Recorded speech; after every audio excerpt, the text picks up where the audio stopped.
বয়সটা তার যেমনই হোক আমার কোনো আপত্তি নেই। সে দেখতে কালো, সে দেখতে অসুন্দর, কিন্তু তার মনটা ভালো হতে হবে। আপু কেমন আছেন? আলহামদুলিল্লাহ ভালো আছি। তো আপনারা কেমন আছেন? আমি ভালো আছি আপু। আপু আপনার নাম কি? আমার নাম মোসাম্মদ সুমাইয়া, সুমাইয়া দেশের বাড়ি কোথায়? নওগাঁ। নগর। সুমাইয়া বর্তমান আপনার বয়স কত? 25 বছর। 25 বছর। আমি শুনেছি অফ ক্যামেরাতে আপনার হাজবেন্ড গাড়ি অ্যাক্সিডেন্টে মারা গিয়েছে। হ্যাঁ, উনি কিভাবে মারা গিয়েছিলেন? উনি রাস্তা ক্রসিং করতে গিয়ে একটা কার এসে ওনাকে একদম ওখানে পিষে দিয়ে গেছে। ওখানে পিষে দিয়ে গেছেন। জি। আপনার বিয়ে কতদিন ছিল, সংসার কতদিন ছিল? আমার সংসার করছি 1 বছর 3 মাস। 1 বছর 3 মাসের সংসারের সময় উনি মারা গিয়েছেন। জি। 1 বছর 3 মাসে মানে স্বামী স্ত্রীর হাতের মেহেদি তো শুকায় না। জি। আফসোস হয় আপনার প্রিয় মানুষটি মারা গিয়েছেন, প্রিয় মানুষ ছাড়া এখনো আছেন। আফসোস তো অবশ্যই হবে, কারণ আমি তাকে অনেক ভালোবাসতাম, অনেক সে ভালো। আমাকে অনেক ভালোবাসতো। আপনার কি প্রেম করে বিয়ে করেছিলেন না ফ্যামিলি থেকে বিয়ে হয়েছিল? না, আমাদের প্রেম করে বিয়ে হয়নি, অ্যারেঞ্জ ম্যারেজ হয়েছিল, কিন্তু সে আমাকে অত্যন্ত ভালোবাসতো। অত্যন্ত ভালোবাসতো। আপনাদের সংসারে কোনো বেবি ছিল? জি না। বেবি ছিল না। এখন না আপনি একা জীবনযাপন করছেন। জি। এখন সিদ্ধান্ত নিয়েছেন আর এখন বিয়ে শাদী করবেন, তাই না আপু? জি। আর বিয়ে শাদী কেমন ধরনের জীবন সঙ্গী চাচ্ছেন বা কেমন ধরনের একজন মানুষ চাচ্ছেন? আমি একজন ভালো মনের মানুষ চাচ্ছি, যে মনে করেন যে আমাকে অনেক ভালোবাসবে, এবং কি তার মানে পুরোটা বিশ্বাস আমাকে করতে হবে। যে অবিশ্বাস করলে মনে করেন সেখানে সংসার হয় না। আর সবচেয়ে বড় কথা হচ্ছে যে স্বামী স্ত্রীর মনের মিলটাই সবচেয়ে বড় জিনিস। আর উনি আমাকে সবসময় বিশ্বাস করতে হবে, আমাকে ভরসা করতে হবে। আর আমি এমন একটা মানুষ চাইছি, যদি তার মা বাবা না থাকে, কেউ না থাকে, সেটাও কোনো কথা না। মা বাবা থাকলে আমার কোনো সমস্যা নেই।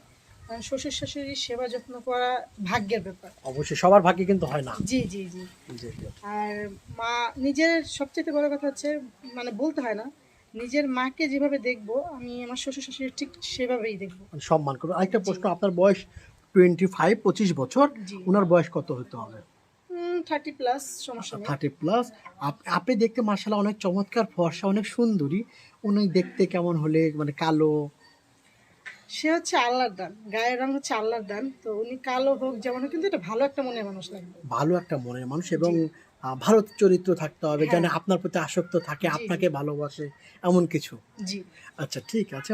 অনেক ভাইরা স্ত্রী মারা গিয়েছে, স্ত্রী চলে গিয়েছেন, কিংবা প্রথম স্ত্রীর বাবু হয় না, দ্বিতীয় স্ত্রী বিয়ে করতে চান, সুখে সংসার, প্রথম স্ত্রীর অনুমতি আছে, এমন হইলে? তো ওনার ওয়াইফ যদি মনে করেন যে সমস্যা নেই, ওনার ওয়াইফ যদি অনুমতি দেয়, তাহলে আমি সমস্যা নেই। সমস্যা নাই আপনার? কিন্তু সেটা আপনার ওনার ওয়াইফ আমার সামনে বলতে হবে যে আমি আমার হাজবেন্ডকে দ্বিতীয় বিয়ে করতে মানে চাচ্ছি। লিখিত দিয়ে থাকতে হবে হ্যাঁ একটা, হ্যাঁ, লিখিত থাকতে। কাবিনের কাগজে লিখিত দিতে হবে যে আমি আমার হাজবেন্ডকে বিয়ে করাচ্ছি, এখানে আমার কোনো কিছু নাই। আচ্ছা ঠিক আছে আপু। আপনার সাথে যোগাযোগ করবে কিভাবে? ভাইয়েরা যেসব যোগাযোগ করতে চাইবে, কথা বলতে চাবে, কিংবা আপনাকে বিয়ে করতে চাবে, কিভাবে যোগাযোগ করবেন? ভাইয়া, আমার তো ফোনটা কদিন আগে চুরি হয়ে গেছে। তো যেটাই হোক, বাসে আসার সময় আমার ফোনটা চুরি হয়ে গেছে। ওটা আমার হাজবেন্ডের দেওয়া শেষ স্মৃতি ছিল, ওটা আমার বার্থডেতে উনি গিফট করছিল। তো ওটা চুরি হওয়ার পর আমি আর ফোন কিনতে পারিনি, বুঝিনি তো, যেহেতু হাজবেন্ড মারা গেছে, এখন ফ্যামিলির উপরে আসি, মা বাবার উপরে। তো যেটাই হোক, সবসময় তো ওনাদের কাছে সবকিছু চাওয়া যায় না। জি জি, প্রিয় মানুষটার শেষ স্মৃতি হারিয়ে গেছে। এখন আপনাদের সাথে যোগাযোগ করার কোনো ওয়ে নাই? জি না, আপনাদের নাম্বারে যোগাযোগ করলে আমাকে পাবেন। প্রিয় দর্শক, ওনার সাথে সরাসরি যোগাযোগ করার কোনো ওয়ে নাই। ওনার বাড়ি নওগাঁ, ওনার নাম হচ্ছে সুমাইয়া, ওনার বয়স 25 বছর। ওনার সাথে যোগাযোগ করতে চান, কথা বলতে চান, ডিসপ্লেতে একটি নাম্বার দেখা যাচ্ছে, সেটা আমাদের নাম্বার। আমি আবার বলছি, এই নাম্বারটা আমাদের।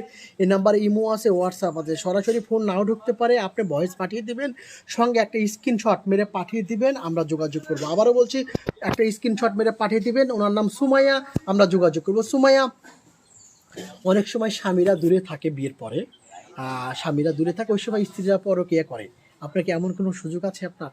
জি না, কারণ উনি আমাকে বিশ্বাস করে রেখে যাচ্ছে, তো ওনার বিশ্বাসের আমানত আমি কেন খেয়ানত করব? দারুণ কথা বলেছেন। আরেকটা কথা, আপনাকে অনেক ভাইরা আছে, দেশের বাইরে আছে কিংবা দূরে আছে, বিয়ে করতে সরাসরি আসতে পারছে না। আপনাকে ইমোতে বা হোয়াটসঅ্যাপের মাধ্যমে যদি আপনাকে বিয়ে করতে চায়, আপনি বিয়ে বসবেন? হ্যাঁ, আমার সমস্যা নেই। আসলে কি, বিয়ে হচ্ছে ইসলাম ধর্মে, তো ওনার ইসলামের মাধ্যমে, ঠিক আছে, এখন মোবাইলে তো সরাসরি কাবিন করা যায় না।